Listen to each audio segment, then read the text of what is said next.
Παιδιά,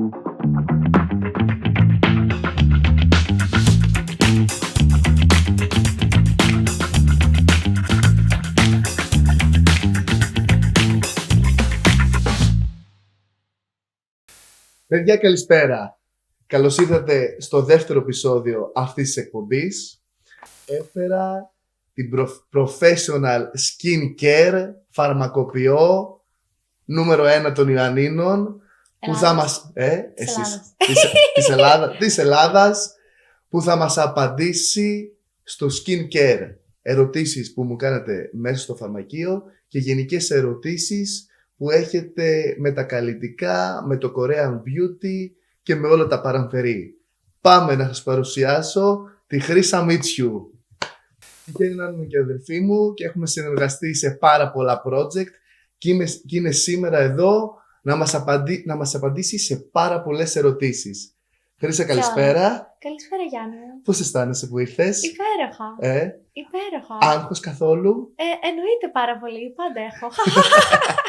Ακόμα και τον αδερφό μου. Για πες. Λοιπόν, η Χρύσα πρώτα απ' όλα θα ήθελα να πω ότι έχει τελειώσει φαρμακευτική, έχει master στο cosmetic και τώρα κάνει και το διδακτορικό της. Υποψήφια διδάκτορ, PhD. Πώς προλαβαίνεις να τα κάνεις και φαρμακείο και social και διδακτορικό? Μ' αρέσει που μου τα λες έτσι τόσο ωραία τώρα. Ναι. Και στην καθημερινότητα. Μου λες δεν κάνεις τίποτα, αλλά εντάξει. Γιατί σε είδες τα κάνω εγώ. Ισχύει, με βοηθάς. Ναι. Αλλά, κοίτα, εντάξει, θέλει προγραμματισμό, τα κλασικά θα πω, το κλισέ. Θέλει προγραμματισμό, είναι και κάτι που μου αρέσει πάρα πολύ και το κυνηγάω και το αγαπάω. Οπότε δεν είναι ότι πώς θα προλαβαίνεις, είναι ότι ξέρεις, όλα παίρνουν σε σειρά όταν κάτι το θέλεις πάρα πολύ και θέλεις να ασχολείσαι. Γιατί ο κλάδος μας της φαρμακευτικής είναι ένας κλάδος ο οποίος συνέχεια έχει μια. Ναι, εννοείται. Και έχει μια ροή συνέχεια. Οπότε, ξέρεις, είμαστε σε επάλξεις πάντα και εγώ και εσύ. Λοιπόν, το φαρμακείο έχει εδώ και 3 χρόνια. Εννοείται. Το έχεις ονομάσει αποθέκαρη. Έχεις εκεί πέρα girls powerful, girly όλο το φαρμακείο.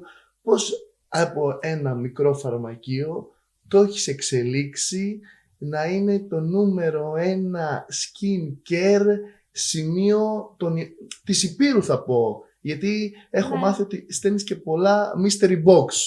Παντού. Πώς έχεις μεγαλώσει αυτή την οικογένεια του αποθέκαρη? Αυτό είναι τελείως αυθόρμητα πάλι. Μου άρεσε. Η αγάπη μου για το skincare βασικά μεταδόθηκε νομίζω σε όλο το community των Ιωαννίνων και γενικά μετά το εξέλιξαμε και με το Instagram και τα social και το TikTok. Το μεγάλωσε η παρέα εισαγωγικά. Φτιάξαμε ένα community κοριτσιών, αγοριών που αγαπάει το skincare, με εμπιστεύεται πάρα πολύ στις συμβουλές μου, στα προϊόντα του φαρμακείου, σε όλα. Οπότε κάπως έτσι αυθόρμητα και ωραία μεγάλωσε η παρέα και όλο μεγαλώνει και πλέον έχουμε έτσι τους φίλους μας, εγώ φίλους τους λέω, παντού. Γιατί με όποια κορίτσια και αγόρια μιλάμε, ακόμα και στο φαρμακείο όταν έρχονται από εδώ. Πολλές φορές έρχονται και από άλλες πόλεις στο φαρμακείο να μας δούνε. Έρχονται για επίσκεψη στα Γιάννενα και έρχονται να μας δούνε και να μας γνωρίσουν. Και εκλαμβάνεις όλη αυτή την αγάπη που είναι πάρα πολύ σημαντικό. Ξέρεις τι, θεωρώ ότι λείπει κιόλας από την.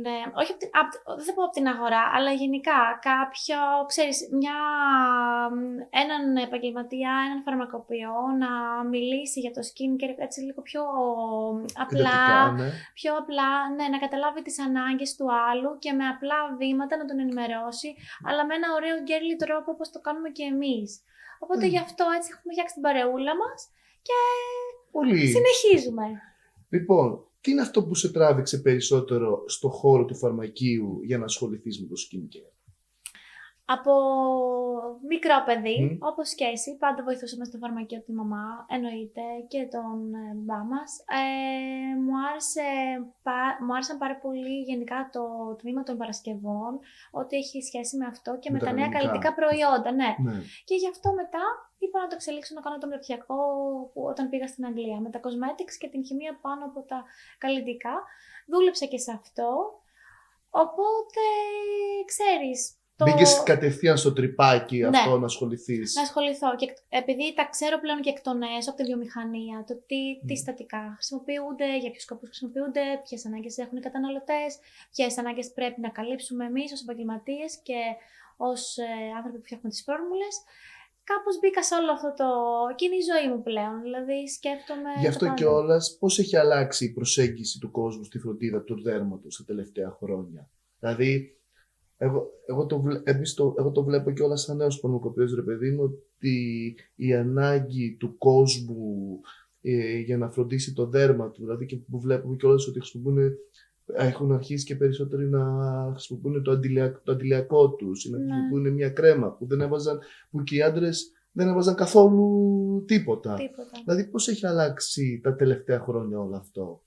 Κοίτα, πλέον δεν είναι θέμα φύλου. Άντρες και γυναίκες έρχονται για να φτιάξουμε τη ρουτίνα περιποίησής τους, τη ρουτίνα skincare τους.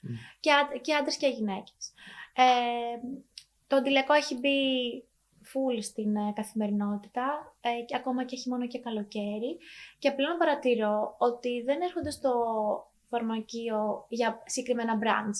Οι άνθρωποι ξέρουν συστατικά. Μου λένε Χρύσα, θέλω νιασιναμίδι, θέλω ρετινόλη, δηλαδή ξέρουν πολύ συγκεκριμένα πράγματα και λεπτομέρειες. Οπότε εκεί είναι ο ρόλος μας να τους κατευθύνουμε αναλόγως. Ανάλογα με την ανάγκη και την ηλικία και την ανάγκη του δέρματος του καθένα, κάνουμε τέτοιο. Ο κόσμος είναι πολύ πολύ ενημερωμένος γι' αυτό. Γι' αυτό πιστεύεις ότι το φαρμακείο παίζει σημαντικό ρόλο στη φροντίδα του δέρματος? Εννοείται, είναι νούμερο 1. Γιατί παλιά πήγαιναν κατευθείαν στον δερματολόγο, και εμείς είχαμε μια πιο βοηθητικό ρόλο.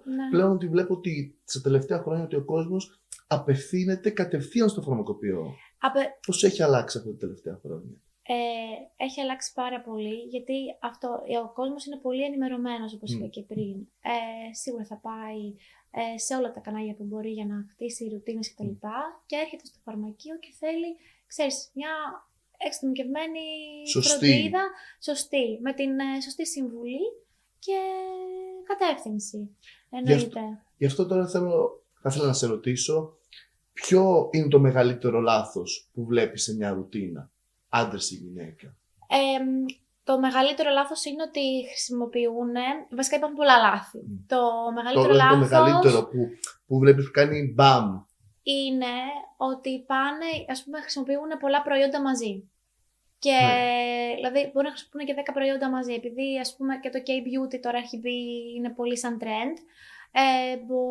Βλέπω κορίτσια που έχουν αγοράσει βλέποντας το TikTok, ξέρεις, από μόνες τους 10 προϊόντα και τα βάζουν όλα μαζί ή μπλέκουν συστατικά. Δηλαδή, μπορεί να χρησιμοποιήσουν μια κοπέλα με ένα ακνεϊκό δέρμα, έχει δει κάπου να χρησιμοποιήσει ότι είναι πολύ wow, το ιαλουρονικό και χρησιμοποιεί ιαλουρονικό, που αυτό είναι λάθος για ένα ακνεϊκό δέρμα. Να βάλεις κάτι που να μπλοκάρει τους σπόρους και να του δώσει ακόμα λιπαρότητα.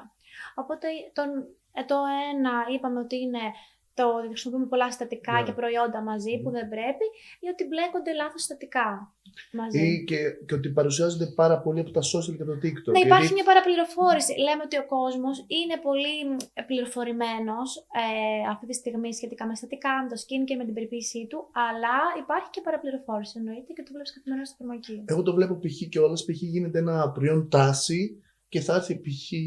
μια κοπέλα από 18-22 χρονών που είναι νεαρή και αυτά και θα θέλει να το δοκιμάσει, γιατί αυτό το προϊόν έχει γίνει viral π.χ. Ναι, αυτό ισχύει πάρα πολύ. Γι' αυτό θα ήθελα να σε ρωτήσω τώρα, δηλαδή, τι θεωρείς ότι πρέπει να κάνει ο κόσμος πριν αγοράσει ένα καλλυντικό?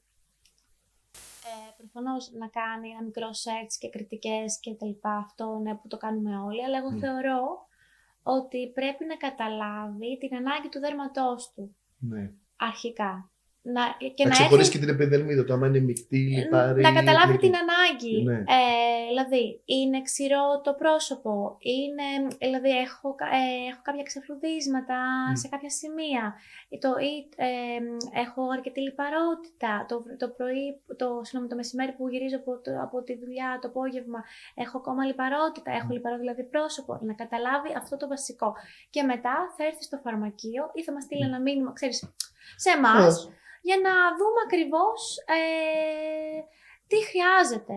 Αλλά το βασικό είναι να καταλάβεις την ανάγκη του δέρματός σου. Γιατί είναι το νούμερο 1. Και μετά, σύμφωνα με αυτό, να πάρεις το αντίστοιχο προϊόν.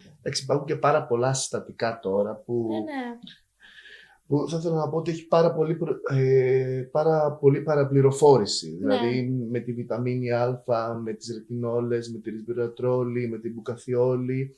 Δηλαδή υπάρχει έτσι μια παραπληροφόρηση ή κάποια συστατικά τα οποία κάνουν, δηλαδή ότι τα ονομάζουμε εμείς, το ονομάζει π.χ. ο κόσμος κακά. Δηλαδή και εγώ τώρα θα ήθελα να σε ρωτήσω ποια συστατικά πιστεύεις ότι φοβάται ο κόσμος χωρίς λόγο. Εγώ θεωρώ μπορεί το ζελαϊκό να το φοβούνται χωρίς λόγο. Τώρα έχει ξεκινήσει το ζελαϊκό οξύ να έχει μια τάση στην ρουτίνα περιποίησης. Ήταν λίγο παρεξηγημένο συστατικό. Δεν υπήρχε. Και δεν υπήρχε ούτε σε ορούς, το έβλεπες, ούτε σε κρέμες. Και το ζελαϊκό τι κάνει? Κάνει μια ήπια απολέπιση και βοηθάει με δυσχρωμίες, έχει και αντιμικροβιακή δράση, με την ακμή. Και το βλέπεις τώρα ότι ξεκινάει και έρχεται σε κρέμες ημέρας για την ανήλικη ακμή και βοηθάει και πολύ και με πανάδι. Δηλαδή το βλέπεις να. Είναι και πολύ δραστικό συστατικό. Εμείς π.χ. το βλέπαμε αυτό σε φαρμακευτικές κρέμες. Ναι. Τώρα έρχεται και σε καλλιτικές. Σε καλλιτικές. Δηλαδή, εγώ το έχω προτείνει π.χ. το ζελαϊκό. Δηλαδή, μια κρέμα που έχουμε φαρμακευτική στο φαρμακείο που το έχουμε μέσα στο σεπτάρι, την έχω προτείνει, αλλά ξέρω ότι είναι ένα πολύ δραστικό συστατικό. Το οποίο μετά ο κόσμος φοβάται να πάρει, γιατί όταν ακούσει τη λέξη φαρμακευτικό, ξέρεις, εκεί πέρα κομπλάρεις. Ενώ άμα το έχεις έξω από τον πάγκο σε ένα ωραίο βαζάκι, σε ένα ωραίο δοχείο, γι' αυτό σου κάνω την ερώτηση, δηλαδή γιατί ο κόσμος φοβάται μερικά συστατικά. Καλά κάνει και τα φοβάται, Γιάννη, γιατί υπάρχουν πάρα πολλές ανεπιθύμητες ενέργειες και ρεθισμοί. Θέλει κατάλληλη χρήση, δηλαδή να αυτό πεις. Δηλαδή θέλει σωστή καθοδήγηση. Θέλει καθοδήγηση και επίσης να ακούσει και να μας ακούσουν και όλες πώς θα τα χρησιμοποιήσουν. Άλλο το πρωί, άλλο το βράδυ, το ζελαϊκό. Σίγουρα το βράδυ παραβράδυ πολλές φορές. Είναι ένα πολύ ισχυρό συστατικό και αυτό και πολύ χρήσιμο, αλλά είναι στην κάθε περίπτωση, αλλά κάνει θαύματα, όντως βοηθάει πάρα πολύ. Γι' αυτό και εγώ τώρα δηλαδή πώς φτιάχνεις μια βασική ρουτίνα που ένας αρχίζει από το μηδέν. Δηλαδή, μια κοπέλα ή ένας άντρας που έρχεται στο φαρμακείο σου και θέλει να ξεκινήσει δυναμικά με την περιποίηση του προσώπου του, δηλαδή, τι θα του συμβούλευες? Λοιπόν, θα ξεκινήσω από τα πολύ βασικά. Minimal ρουτίνα για αρχή. Δηλαδή? Όπως καθαρισμός, ενυδάτωση, αντιλιακό. Αυτά είναι τα 3 πιο βασικά. Είναι οι 3 κανόνες του skincare, ας πούμε. Μια normal, ωραία ρουτίνα. Ναι. Και σύμφωνα με αυτήν, μετά από 4-6 εβδομάδες, για να επανέλθει, ξέρεις, ο επιδερμικός φραγμός να έρθει στα ίσια του, που λέμε. Ναι. Μετά, ανάλογα με την ανάγκη, θα μπορούσαμε να βάλουμε και δραστικά συστατικά. Αλλά το πρώτο πράγμα που θα του έλεγα είναι καθαρισμός, ενυδάτωση, αντιλιακή προστασία. Το νούμερο 1. Μετά από 4 εβδομάδες, όπως είπα, ένα μήνα, εφόσον έχει επανέλθει ο επιδερμικός φραγμός, ανάλογα με την ανάγκη θα βάζαμε και δραστικά συστατικά. Εγώ π.χ. λέω το αντιλιακό είναι το νούμερο 1. Καλά, ναι, αλλά δηλαδή, και ο καθαρισμός παίζει μεγάλο ρόλο. Ναι, δηλαδή το αντιλιακό εγώ πιστεύω είναι το νούμερο 1. Δηλαδή αντιγύρανση, ακμή, αυτά. Δηλαδή, άμα δεν βάζεις αντιλιακό, είναι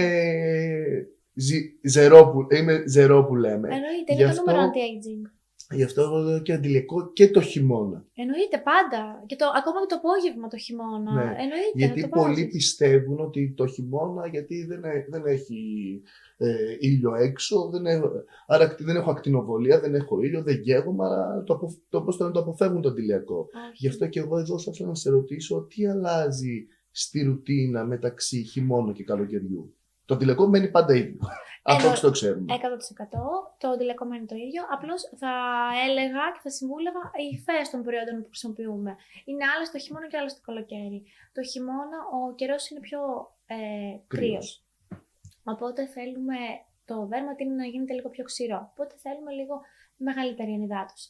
Το καλοκαίρι ο καιρός είναι πολύ ζεστός. Οπότε γενικά δεν χωράει στη ρουτίνα να βάζεις πολλά προϊόντα και πολύ βαριά προϊόντα. Οπότε οι υφές θα είναι γίνονται πιο ανάλαφρες. Και με πολύ απλά βασικά λόγια θα έλεγα την κρέμα την ενυδατική που χρησιμοποιείτε το χειμώνα, το καλοκαίρι πάρτε λίγο την πιο ανάλαφρη υφή. Π.χ. αυτό θα έλεγα, θα συμβούλευε σε κάποιον να αλλάξει. Να πάει σε πιο ανάλαφρες υφές. Τζελ, π.χ. Ωραία. Έχεις κάνει πολλά guest σε πολλά event εταιριών. Σε αυτό το event γνωρίζεις και σουσού. Πάντα σουσού. Το σουσού είναι νούμερο 1. Αλλά... Δίνουμε content κι εμείς. Και εμείς δίνουμε content full με τα βιντεάκια μας τα κωμικά. Αλλά π.χ. σε ενημερώνουν για καινούριες δραστικές, για καινούργια προϊόντα και εμείς δηλαδή πηγαίνουμε στο φαρμακείο πιο ενημερωμένοι, δηλαδή έτσι ώστε για να λύσουμε και περισσότερα προβλήματα. Αλλά πέρα από αυτό, εγώ τώρα που θα γίνει η αλλαγή, που γίνεται τώρα η αλλαγή του χρόνου, τώρα έχετε 2026 και αφήνουμε πίσω το 2025, ποιες δραστικές ουσίες ήταν must για το 2025, πιστεύεις? Αυτές δηλαδή που έκαναν μπαμ, που έκαναν sold out, ας πούμε. Λοιπόν, τα πεπτίδια, σίγουρα, και τα signal peptides. Τα πεπτίδια υπάρχουν παντού, τώρα έχουν μπει και στα συμπληρώματα, αλλά και στο skincare και στην περιποίηση είναι full σε, ξέρεις, turning point. Γιατί βοηθάνε πάρα πολύ με όλες τις βιολογικές συνεργασίες του δέρματος. Βοηθούν πάρα πολύ στην παραγωγή κολαγόνου, στην επούλωση, στην αντιγύρανση. Οπότε να ξέρετε, από το 26 και μετά θα βλέπουμε παντού πεπτίδια. Παντού. Και σε διάφορα έτσι formulations. Και σε κρέμες, σε συμπληρώματα, ήδη τα βλέπουμε, θα γίνει ο χαμός. Εμείς τα πεπτίδια τα είχαμε δει και λίγο πιο παλιά, ήταν και πάρα πολύ ακριβά. Ναι, και είναι σαν συστατικό, πούμε, εγώ που φτιάχνουμε και τις δικές μας κρέμες στο εργαστήριο για αντιγύρανση, το φαρμακείο. Τα πεπτίδια είναι από τα δραστικά τα οποία είναι τα πιο ακριβά. Ναι. Πάρα πολύ ακριβά. Από τώρα γίνεται και λίγο πιο προσιτό στον κόσμο. Γι' αυτό εγώ θα ήθελα να συνεχίσω. Δηλαδή, τι θεωρείς υποτιμημένο και τι υπερτιμημένο για το skincare? Είναι πιο φαρμακευτικό, δεν είναι τόσο πολύ έτσι καλοπιστικό. Ναι. Η ουρία. Ναι. Η ουρία. Γιατί μυρίζει κιόλας λίγο, πιο έντονο του αζότου. Ξέρεις τι, αλλά είναι και είναι πάμφθινη γενικά, σαν συστατικό. Οπότε μπορείς να το φτιάξεις και σε γαλλικά σκευάσματα που φτιάχνουμε εμείς στο εργαστήριο.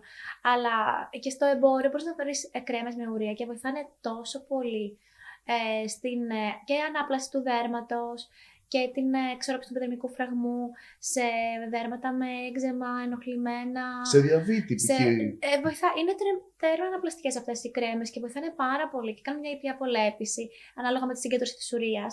Οπότε είναι ένα συστατικό η ουρεία, η οποία δεν την ξέρει πολλοί κόσμος. Είναι και πάμφθινη για τους φαρμακοποιούς. Ναι. Και οι κρέμες που έχουν ουρεία, όντως είναι και αυτές πολύ οικονομικές και βοηθάνε πάρα πολύ σε ερυθισμένα δέρματα, με ατοπική δερματίτιδα.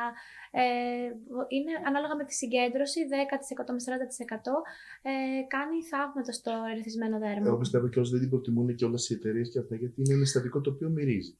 Δηλαδή λόγω του αζότου και αυτά. Οι κρέμες δεν μυρίζουν τόσο, δεν έχουν τόσο ενοχλητικό. Δεν είναι όπως είναι μια καλλιτική κρέμα που θα έχει ένα ευχάριστο άρωμα. Ναι, εντάξει. Κατάλαβες, γι' αυτό το θεωρούν και λίγο πιο υποτιμημένο. Και επίσης, και ξέρεις ποιο άλλο, τώρα που μου ήρθε. Το γλυκολικό. Επίσης κάνει θαύματα. Δεν το ξέρουν πάρα πολύ. Κανείς δεν το ξέρει. Το strawberry skin βοηθάει πάρα πολύ. Μπορείς να το χρησιμοποιήσεις στο τριχωτό της κεφαλής για ως πολυπιστικό παράγοντα.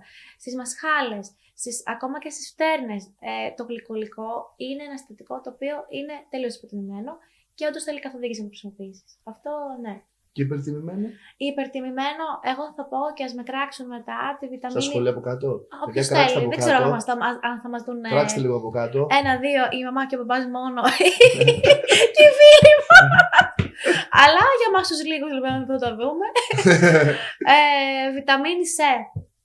Υπερτιμημένο.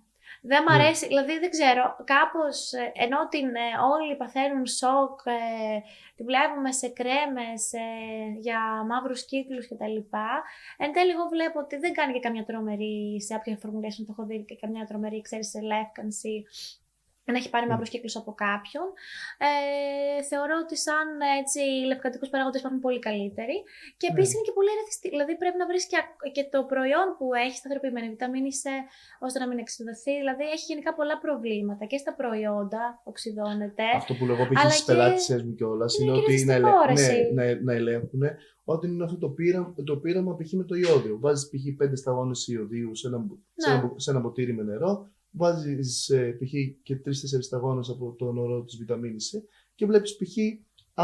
άμα γίνεται πάλι διαυγές το διάλειμμα του νερού, πάνε να πει ότι έχει υψηλή συγκέντρωση βιταμίνης C.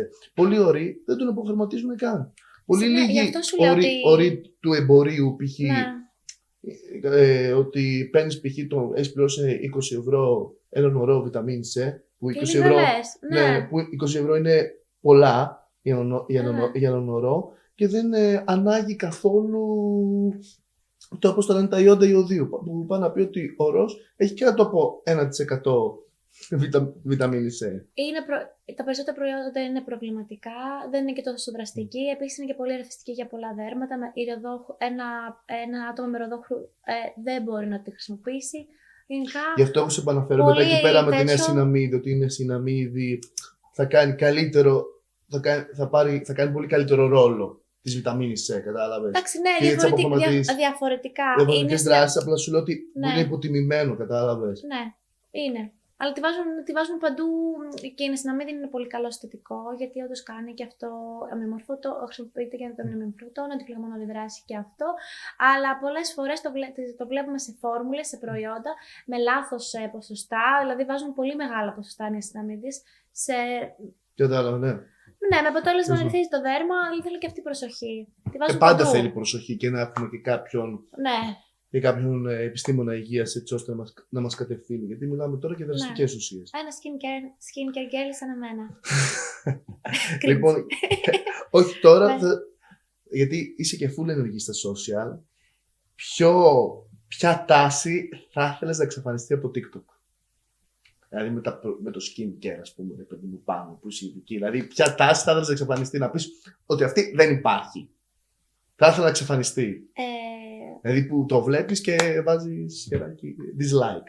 Αυτό που τα βάζουμε όλα πάνω στο. Δηλαδή ότι βάζω 10 προϊόντα πάνω στο δέρμα. Ναι, είναι και το λίγο το K-beauty, αλλά εγώ τα προσαρμόζω όλα στην σύγχρονη πραγματικότητα και και σύγχρονες ανάγκες. Αυτό που βάζω το Korean Beauty έχει 10 βήματα. 100%, αλλά αυτό που βάζω 10, δηλαδή 10 προϊόντα και αυτά είναι ό,τι να είναι πάνω στο δέρμα μου, δηλαδή βλέπω σε ακνικά δέρματα να βάζουν 10 προϊόντα με full ενυδατικά που δεν είναι καλό. Αυτό θα ήθελα να εξαφανιστεί, αυτή η τάση του skincare. Εγώ θα ήθελα να σε ρωτήσω τώρα, προς το τέλος δηλαδή, να κλείσουμε λίγο αυτό το skincare, για την αντιγύρανση. Τι θεωρείς must have για την αντιγύρανση? Δηλαδή, κάποια που είναι μια κοπέλα 30 χρονών, που αρχίζει και πώς το λένε και μπαίνει στο κομμάτι της αντιγύρανσης, που χρησιμοποιεί κρέμες πιο πολύ για αντιδυτική δράση. Δηλαδή, τι θα τη συμβούλευες? Σαν συστατικά, τα top για την αντιγύρανση αυτή τη στιγμή είναι πεπτίδια και ρετινόλ. Οι alternatives της ρετινόλης, όπως είναι το μπακουχιόλ.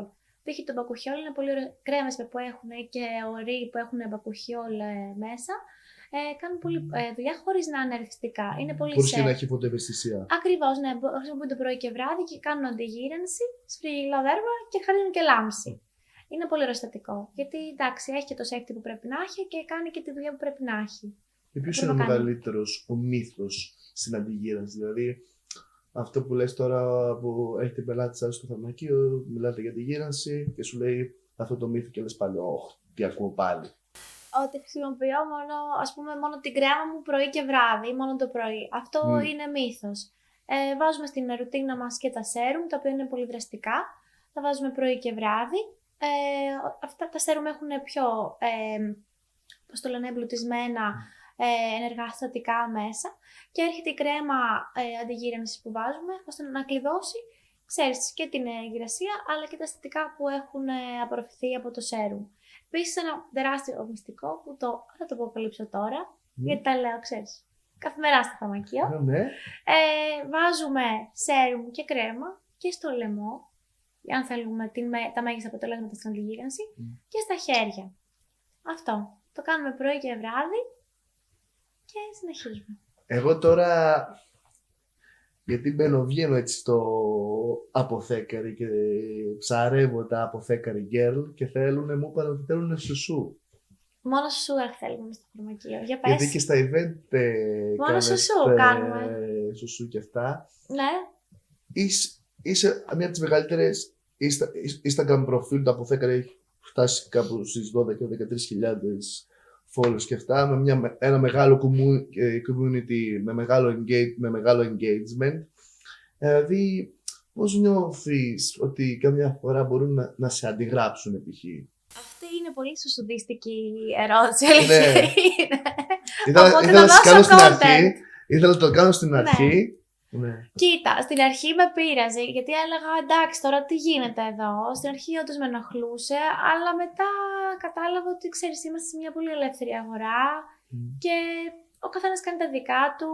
Το κάθε φαρμακείο, το κάθε επαγγελματίας κάνει τη δουλειά του, εξελίσσεται και διακρίνεται μέσα από αυτή. Οπότε μετά από λίγο πλέον το παίρνω σαν κομπλιμέντο, ότι ξέρεις, κάνω κάτι και αντιγράφεται. Οπότε that's life και συνεχίζουμε. Get over it. Get over it και κουτουλού τα κλασικά.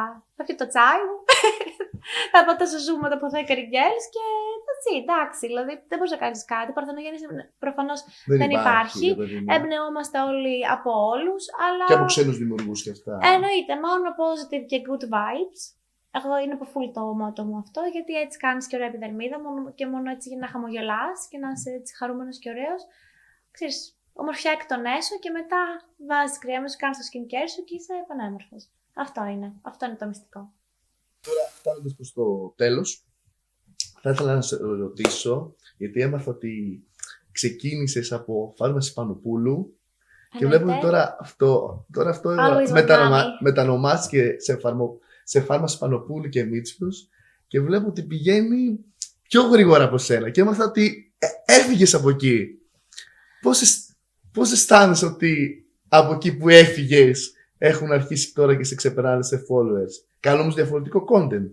Καλά, είναι τελείως διαφορετικό το content. Εντάξει, εγώ μόνο σε θαυμάζω, να σου πω την αλήθεια. Δεν έχω να πω κάτι. Δηλαδή, δεν θα δώσω σουσουδίστικη απάντηση όπως θέλεις. Ήθελες τώρα σουσουδίστικη. Εντάξει, ο καθένας έχει το κοινό του, Γιάννη. Αλήθεια, δηλαδή δεν υπάρχει τέτοιο. Ο καθένας συγκεκριμένο κοινό. Σε εσάς βλέπουν έτσι το ενημερωτικό που είναι πάρα πολύ ωραίο. Το βλέπω και το αναπαράγω και εγώ συνέχεια γιατί μου αρέσει πάρα πολύ. Πολύ ειλικρινά. Εμείς έχουμε έτσι το πιο γκέλ περιεχόμενο. Ξέρεις, κάνουμε τα δικά μας εκεί. Θέλουμε σουσουδιάρικη απάντηση. Ναι, δεν μπορώ να σου δώσω. Μάλλον μπαίνει το αδερφίστικο vibe. Εντάξει, υπάρχει πάρα πολύ αγάπη. Και υπάρχει αγάπη. Δηλαδή, εντάξει τώρα. Σπάνια περίπτωση αυτή βέβαια. Μόνο στην κάμερα. Μόνο on κάμερα τα κάνουμε αυτά.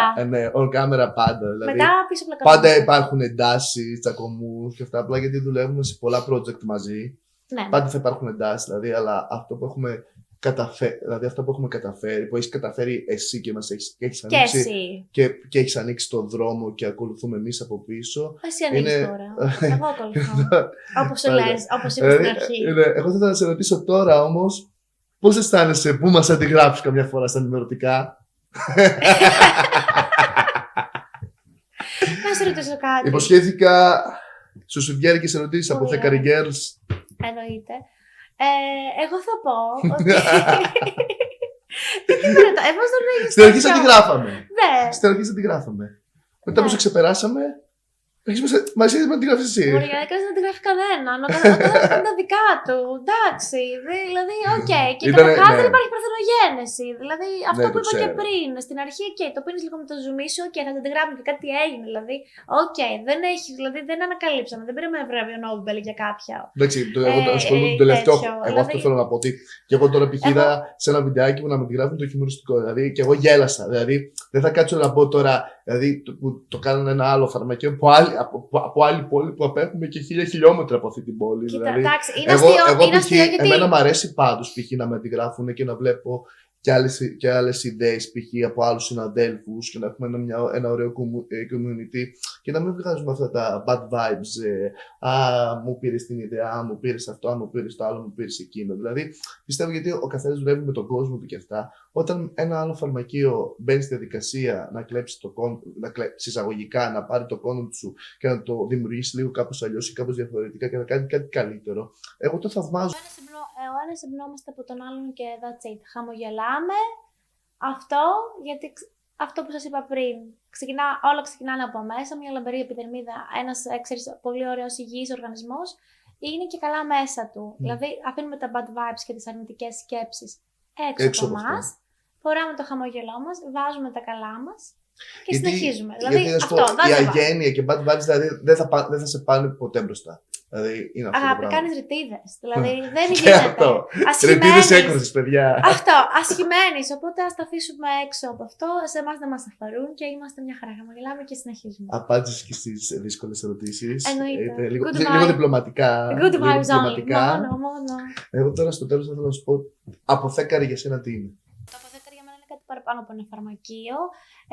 Και αρχίζοντας κιόλας και από το support system του αποθέκαρη που είναι η ολόκληρη ομάδα, τα κορίτσια, εσείς η οικογένειά μου που το στηρίζετε, είναι, αλλά και όλος ο κόσμος και το strong community που έχουμε φτιάξει, είναι αυτό μια μεγάλη κοινότητα σαν οικογένεια, στην οποία εννοείται προβάλλει την ευεξία, ξέρεις, το wellness, μέσα του skincare, των συμβουλών υγείας που παρέχουμε ως φαρμακοποιοί και σαν ομάδα στο φαρμακείο. Αλλά πλέον είναι κάτι, δεν ξέρω, παραπάνω από μεδέν, είναι ένα ολόκληρο concept και ξέρεις, και αισθάνομαι και τεράστια ευθύνη γιατί όντως ότι, ξέρεις, όλοι έρχονται, ζητάνε συμβουλές, καθοδήγηση κτλ. Νομίζω είναι κάτι πολύ μεγάλο και κάτι πολύ έτσι όμορφο και ζεστό. Κοριτσίστικο μεν, αλλά έχετε και αγόρια. Έχουμε πάρα πολλά αγόρια, πάρα πολλούς αγαπημένους που μας εμπιστεύονται, είναι φίλοι μας.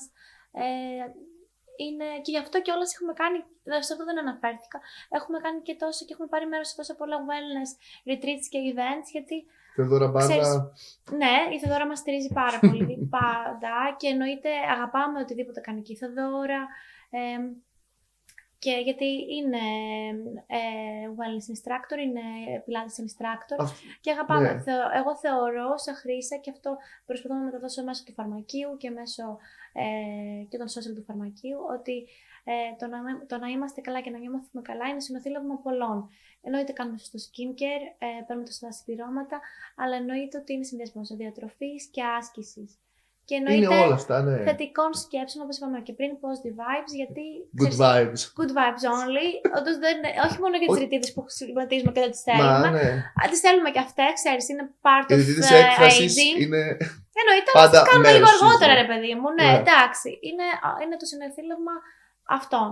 Και το υποστηρίζω με όλο μου το είναι και θα συνεχίζω.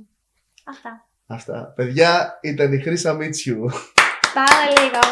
Ένιωσα στάρ για μια φορά στη ζωή μου. Ποιο θα προκαλέσει να κάτσει εδώ στην καρέκλα? Πού θα έρθει? Τον αγαπημένο αρχιτέκτονα, Chris Chili, πρέπει να έρθει. Πρέπει να έρθει, αγαπημένο και top αρχιτέκτονα. Και εννοείται την αγαπημένη Έλλη Ντόδη Παπαδοπούλου. Κολλητή και νομίζω έχει πάρα πολύ σωσού να πει και για αυτά που κάνει, που είναι υπέροχα. Και τι θέλουμε εδώ. Λοιπόν, δύο αξιοθαύμαστοι άνθρωποι. Καλή χρονιά. Σωσουδάκι. Υγεία και τύχη. Φιλιά πολλά.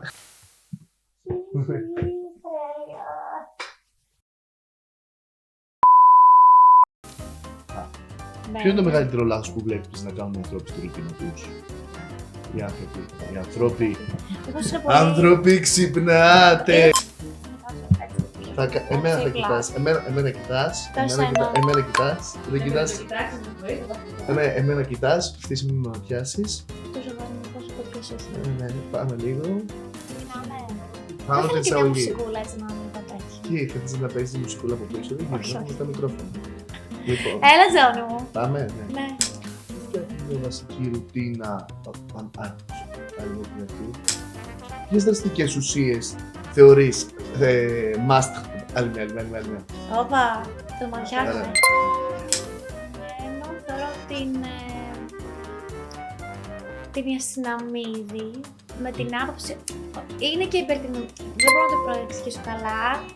Δεν πέρεψες. Φτάνοντας προς το τέλος Ένα τέλος. Δεν πιο. είχα προλάβει να πατήσω το κομπή. Ναι, σου. Φτάνω. Εμένα και ρε. Ναι. Άρα. Για πες, θα πλακωθούμε τώρα. Όχι. Θα θυμηθούμε τα Πώς παλιά. αισθάνεσαι που ο αδερφός σου είναι ο μεγαλύτερος ανταγωνιστής σου? Cringe. Δεν την απαντήσω σε αυτό. Άχα να το ξαναπώ λίγο από την αρχή. Δεν το είπα καλά. Ναι, δεν το είχα ετοιμάσει αυτό.